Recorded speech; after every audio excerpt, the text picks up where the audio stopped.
네, 불경스럽고 늙은 부녀자들.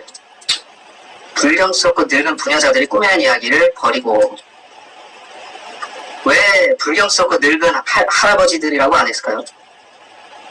불경스럽고 늙은 부녀자들이에요. 메리 베이커 에디, 안식교 창시자가 메리 베이커 에디죠. 그리고 사이언스, 크리스찬 사이언스 만든 여자도, 만든 교주도 여자고, 여자입니다. 여자들이 많아요. 그리고, 요새 한국에도 그런 여자 목사들 있잖아요. 사람들 이상하게, 종말론 가지고 속여서 끌고 다니는 여자들 있지 않습니까?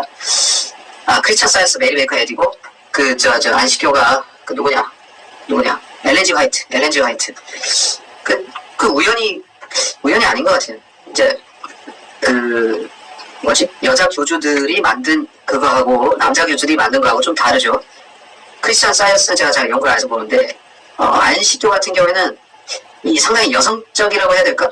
이단들 중에서 약간 여성적인 이단의 특징은 뭐냐면은, 굉장히, 아까티가 좀 다르다고 해야 되나? 교묘합니다. 교묘하고 약간 뱀 같아요. 뱀 같아서, 이를테면 안식교는 자기들의 본체, 정체를 잘 안 드러내면서 얘기를 잘하죠. 결국에 가서 안식교 아니냐, 이렇게 되면 그때선 할 수 없는데, 아주 그런 건 잘 감춥니다. 위장색, 보호색, 카멜레온, 이런 걸 잘해요. 그게 여성적인 이단의 특징이 아닌가. 근데 이제, 물론, 신천지는 교주가 남자긴 하지만은, 특징이 좀 그런 게 있어요. 그러니까 안식교스러운 그런 부분이 좀 있죠. 그러고 보면 실제 교주는 뒤에 무슨 불경스럽고 늙은 부녀자가 한 명 도사리고 있을지도 모르죠. 신천지 뒤에. 그리고 통일교도 지금 한학자 여자가 하고 있죠. 불경스럽고 늙은 부녀자 한학자가 하고 있죠. 그래서 우리가 조심해야 된다 이거죠. 한국의 여자 목사들 대부분 시한부 종말론이라든지 은사주의 쪽입니다. 누가 그렇게 법을 정해놓은 건 아니에요. 여자 목사들은 이런 성향이다. 누가 정해놨습니까? 잘하면 잘할 수 있는데 다 그런 쪽으로 흘러가죠. 바울이 얘기한 거죠. 네, 여자가 먼저 시험을 받았죠. 뱀에게. 남자 목사들이 다 옳다는 게 아니라 여자 목사들이 잘못된 남자 목사들을 항상 한 술 더 뛰어넘더라는 거죠. 하는 거 보면은 임보라 목사는 이제 무지개색 기발 들고 다니는 그거 하는 여자죠. 동성애 좋다고 하는 그런 거. 그만 봐도 천주교는 여자가 별로 두각을 안 나타내는 것처럼 보이죠. 근데 실제로는 그렇지 않습니다. 자, 천주교의 시스템은 철저히 남자를 여성화시키는 그런 게 있어요. 뭐냐면 성모 마리아를 숭배하잖아요. 그리고 가정의 중심이 성가정, 소위 성가정이라고 하죠. 가톨릭은 성가정이라고 하는데 성가정의 핵심은 마리아입니다. 마리아에 해당하는 역할이 엄마죠. 그러니까 엄마의 역할을 막 엄청 띄우는 거예요.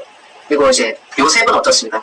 요셉은 그냥 형식상 남편이잖아요. 말해서 실권도 별로 없는 그냥 그런 형식적인 이름만 존재하는 남편이죠. 그러니까 가톨릭 가정의 특징은 치맛바람이 세다 이런 거죠. 치맛바람이 세더라. 그래서 마리아가 천상 모부로서 막 설치고 다니듯이 가톨릭 가정은 치맛바람이 좀 센 것이다. 그러니까 이제 그런 것 때문에 이제 가톨릭에서 자란 사람들은 약간 좀 뭐라고 해야 될까, 마마보이 쪽으로 가기가 쉽죠. 항상 엄마만 찾는 거죠. 엄마가 거의 가톨릭의 피에타상 비슷한 거죠. 마리아가 죽은 예수를 안고 있어. 근데 피에타상 있죠. 그런 식으로 의존적으로 만드는 거예요. 그게 깊이 들여다보면 그게 여신 숭배죠. 여신 숭배고, 북권을, 그러니까 북권이라는 것 자체가, 북권이라는 것 자체가 성경적으로 보면 하나님하고 맥이 통하는 겁니다. 북권이 강하면, 하나님의 권위하고도 서로 연결되는 겁니다. 북권이 약화되면, 아버지의 권력이 권력이라고 하면 맞나? 아버지의 부분이 약화되면, 그거는 이제 하나님을 믿는 믿음하고도 연결돼서 믿음이 무너질 수가 있는 겁니다. 그래서 항상 전통적으로 그렇습니다. 어떤 사회가 정상적인 사회이라면은 북권과 왕권과 신권이 같이 서야 됩니다. 신권, 왕권, 북권이 같이 서 있어야 돼요. 그게 하나하나 무너지다시피 하면은, 그래서 여인천하가 돼버리면은 사회가 붕괴됩니다. 여인천하. 우리가 여인천하가 됐을 때 우리나라 어떻게 됐죠? 민비가 시원하게 말아먹었죠. 여인천하가 되니까 민비 때문에 시원하게 말아드셨죠, 나라를. 그게 여인천하입니다. 근데 이제 정상적인 하나님께서 세우신 권력 구조는 국권과 신권과 왕권입니다. 물론 지금 왕이 없으니까는 뭐 대통령이라고 뭐 할 수도 있겠지만은 아무튼 그것이 이렇게 딱 조화를 이루는 겁니다. 사회를 균형을 맞추는 거예요. 그렇다고 해서 뭐 여자를 멸시한다는 뜻이 아니에요. 그 머리가 그렇다는 거예요. 머리가 그렇게 형성이 돼야 된다. 그 머리의 위치에 그 다른 게 들어가면은 이제 삐그덕 하기 시작한다 이거죠. 근데 이런 원리를 얘기하면 요새 사람들은 그것은 남성 우월주의다. 뭐 성경은 고리타분한 남성 우월주의다. 뭐 이러기 쉽죠. 근데 그게 아닙니다. 그게 세상의 원리인데요. 세상의 원리가 그렇게 돼 있는데 그건 남성 우월주의가 아닙니다. 정상적인 거예요, 그게. 정상적인 사회가 그런 거예요. 근데 그 정상적인 거 싫어하니까 사람들이 그 이상하고 변태적인 사회로 추구하는 겁니다. 예. 페미니즘이 그래서 공산주의와 연결되는 것도 그것 때문이죠. 페미니즘은 공산주의와 밀접합니다. 네. 근데 아이러니한 건 뭐냐면 공산주의가 본격적으로 실시되면 여자는 가축화됩니다. 그게 아이러니한 거죠. 여권이 신장되는 게 아니에요. 본격적인 공산주의화 되면 여권은 바닥으로 추락하는 거죠.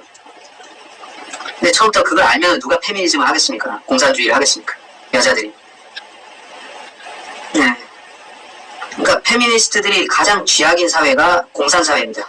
네, 거기서는 무슨 페미니즘 말도 못 꺼냅니다. 페미니즘 말도 못 꺼내요. 공산사회에서는. 네, 남자나 여자나 똑같이 벽돌 나르라는 거죠. 남자나 여자나 똑같이 콘크리트 시멘트 비비라는 거죠. 그게 평등입니다. 공산주의식 평등입니다. 배려해주는 그런 게 아니라 남자나 여자나 똑같이 노동하는 거예요. 네, 개미처럼. 그 평등입니다. 근데 페미니스트들이 생각하는 건 그게 아니잖아요. 모르니까.